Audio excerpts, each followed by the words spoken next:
Salut les devs mobiles, c'est Maxime du Purple Giraffe et aujourd'hui j'arrive avec une excellente nouvelle pour vous. L'équipe de Flutter a enfin clarifié la situation sur la navigation. Je ne sais pas si c'est important pour vous, en tout cas ça l'est pour moi. Jusqu'à présent, si vous vouliez créer une application Flutter qui avait plus d'un écran, donc qui naviguait entre plusieurs écrans, vous aviez trois solutions. Il existe trois solutions officielles, trois API différentes pour naviguer entre plusieurs écrans. Et le souci qu'on a eu jusqu'à présent, c'est que même si elles sont sorties les unes après les autres, les nouvelles ne remplaçaient pas les anciennes. Elles ont toujours été données en parallèle. On avait l'impression que les nouvelles étaient meilleures, mais ce n'était pas clair. Et justement, on ne savait pas si on devait passer sur les nouvelles, garder les anciennes. Sur un nouveau projet, qu'est-ce qu'on devait faire? Il y a toujours eu ces trois façons en parallèle, avec très peu de recommandations sur lesquelles on devait utiliser en fonction de quel type d'application on avait. Eh bien, ce jour est arrivé. Enfin, ils ont mis à jour la documentation. On n'a pas encore une documentation très complète sur chacune des trois, mais ça commence à être pas mal. Et surtout, on a une façon de choisir et des recommandations officielles sur les différents types de navigation pour les différents types d'applications. On va basculer sur mon écran pour que je vous explique ça plus en détail. Donc, la documentation officielle a été mise à jour. C'est expliqué en texte. Et plutôt que de vous lire ça et de vous expliquer ça sous la forme d'un texte normal, j'ai fait des petites animations pour clarifier ces trois notions et qu'on voit ensemble lesquelles sont les plus avantageuses en fonction de vos types d'applications. La première façon, c'est le navigator.push. C'est la façon la plus classique. Déjà, historiquement, c'est la première qui était disponible, mais c'est aussi la plus simple. L'idée, c'est que votre écran de départ, on va prendre, pour exemple, qu'on a un écran de login. L'utilisateur s'est authentifié. Il a rentré un bon mot de passe, un bon email. On a pu vérifier que c'était bien lui. On a besoin de passer sur l'écran d'accueil. Et bien, dans ce premier type de navigation, c'est l'écran de login lui-même qui crée le prochain écran et qui le pousse sur la stack d'écran, sur la pile d'écran, en utilisant cette fonction navigator.push et qui lui passe l'objet, le widget en fait pour le prochain écran. C'est la façon la plus simple de toutes. Ok, il n'y a pas de structure à mettre en place, on crée le prochain écran, on le pousse, on l'appelle. Il y a une seule fonction à appeler pour pousser le prochain écran, c'est très simple. Ça a plein d'inconvénients, plein de limitations, on en parlera peut-être un peu par la suite, mais en tout cas c'est la plus simple et c'est celle qui est recommandée pour les petits projets. Deuxième version, c'est les routes nommées. Donc ça utilise aussi le navigator, comme pour la première, la classe navigator, mais cette fois-ci avec des routes nommées. Alors comment ça fonctionne? On prend le même exemple, on est toujours sur notre écran de login, on a authentifié l'utilisateur, tout est bon pour lui. On a un deuxième objet, qui sera généralement votre application, ça peut être un autre objet, mais un objet qui sera responsable de créer les différents écrans. Et ce qui va se passer, c'est que votre écran de login, c'est toujours lui qui décide où on va aller, c'est l'écran de login qui décide qu'on va aller vers l'écran accueil.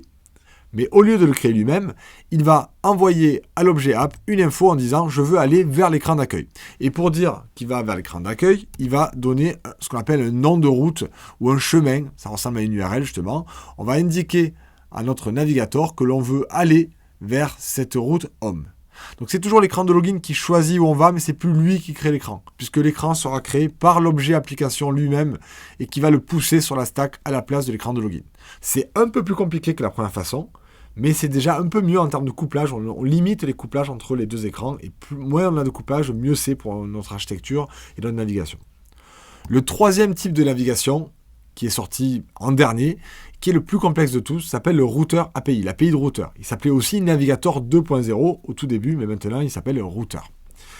On a toujours l'idée d'avoir notre écran de login, on veut aller vers notre écran d'accueil, mais cette fois-ci la logique est différente. On a un objet routeur qui va recevoir des événements et qui va décider ce qui va se passer. Vous allez voir que le schéma ressemble beaucoup à ce qu'on avait avant, mais ce n'est pas exactement pareil. Notre écran de login, il ne va pas lui dire « je veux aller vers l'écran d'accueil », il va dire « il s'est passé un événement, un utilisateur vient de se connecter ». Et le routeur, lui, il connaît tout.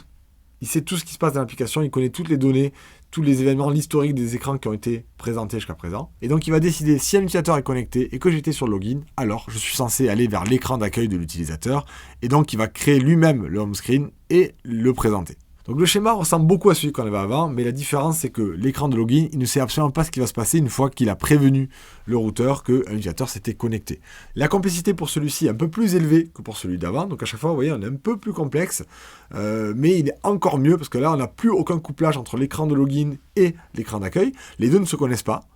L'écran de login, il sait juste qu'il s'est passé un événement de type utilisateur connecté, il prévient le routeur de ça, et ensuite, il ne sait pas ce qui va se passer. Le user home screen, il ne sait pas d'où on vient, il sait juste qu'on lui dit de s'afficher, il s'affiche. Donc, il n'y a pas de couplage entre les écrans, et ça, c'est super intéressant. Ok, donc on a ces trois API. Maintenant, laquelle on choisit? On a vu que la première était la plus simple, celle-ci était un poil plus complexe, mais elle n'est pas très compliquée non plus, et celle-ci était un peu plus compliquée encore, même beaucoup plus compliquée finalement, si on la compare à la première. Laquelle on va utiliser? Je vous ai fait un résumé des 3 versions qui existaient, et le problème qu'on a vu jusqu'à présent, c'est que l'équipe de Flutter ne nous donnait aucune indication, ou en tout cas très peu d'indications sur laquelle on devait utiliser. Et bien maintenant, ils ont enfin clarifié les choses. Le navigator.push, le plus simple de tous, c'est réservé aux applications les plus simples possibles. Une application très basique avec 2, 3, 4, 5 écrans. Allez, si c'est très simple, vous pouvez rester sur celui-ci.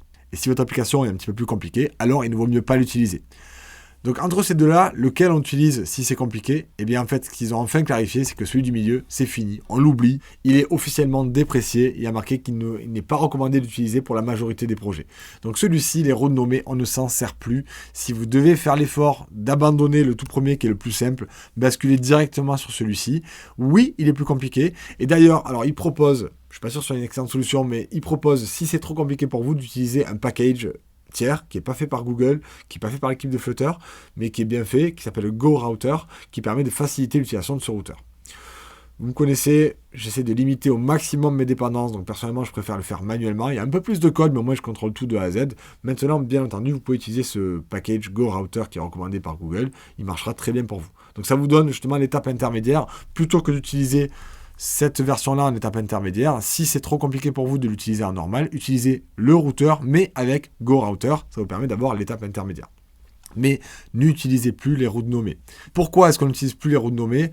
Parce que les routes nommées donnent l'illusion que ça gère correctement les URL, alors qu'il y a pas mal de limitations sur la gestion des URL. Et il y a 2 cas où on va utiliser des URL. Soit vous avez une application qui gère le deep linking, une application mobile, iPhone et Android, qui gère les liens qui ouvrent l'application. Donc un lien web qui, au lieu d'ouvrir une page web, va ouvrir votre application et il faut afficher le bon endroit dans l'application. Il y a plusieurs limitations qui sont précisées dans les routes nommées. Je vous laisserai les lire. En gros, il ne tient pas compte de l'état actuel. Il va juste ouvrir la route sans réfléchir et on ne peut pas trop le personnaliser. C'est pas terrible. Et si vous cherchez à créer un site web avec Flutter, alors là, c'est encore pire parce que non seulement il gère mal le deep linking, mais en plus, il gère pas le forward. On peut faire du bouton retour avec les routes nommées. Ça marche peut-être pas parfaitement, mais ça devrait marcher. Et par contre, le bouton forward pour revenir en avant, il marche pas du tout. Donc vous voyez, c'est pas terrible. Si on doit basculer sur quelque chose de bien, qu'on doit gérer les URL, de toute façon, si vous avez un site web avec Flutter, il n'y a pas le choix, c'est directement le routeur API. Il n'y a même pas besoin de discuter, on ne prend pas le navigateur parce que ça gère pas du tout les URL. Donc si vous avez un site web, on ne réfléchit pas à ces routeurs API. Si vous avez une application, je vous conseille très rapidement de basculer vers un routeur API, mais si vraiment elle peut rester très très simple, dans ce cas-là, vous pouvez garder le navigateur. Voilà. Au moins c'est clair, ça y est, ils ont enfin clarifié les choses, et ça manquait beaucoup. Et comme le choix d'une architecture de navigation, je sais que c'est un choix compliqué qui fait débat et qu'on n'est pas tous d'accord, j'aimerais bien avoir vos avis. Si vous utilisez le navigateur de base et que ça vous convient très bien, que vous n'avez pas envie de passer vers le routeur, j'aimerais bien savoir pourquoi. Si vous utilisez les routes nommées et que ça vous convient, vous ne voulez pas changer, dites-moi pourquoi. Et si vous utilisez le routeur et que ça vous convient ou que ça ne vous convient pas, dites-moi pourquoi. Qu'on puisse en discuter. Vous avez les commentaires qui sont juste en dessous de la vidéo. Je compte sur vous pour qu'on en discute. Et autre chose sur laquelle je compte sur vous, c'est, vous le savez, vous savez ce que je vais vous dire. On appuie sur le petit pouce si vous avez aimé la vidéo. On appuie sur le pouce, on s'abonne parce que des nouvelles vidéos, il y en a chaque semaine. Et si vous voulez devenir encore meilleur, il ne faut pas les rater. Donc on se revoit très bientôt. Et en attendant, je vous dis happy coding.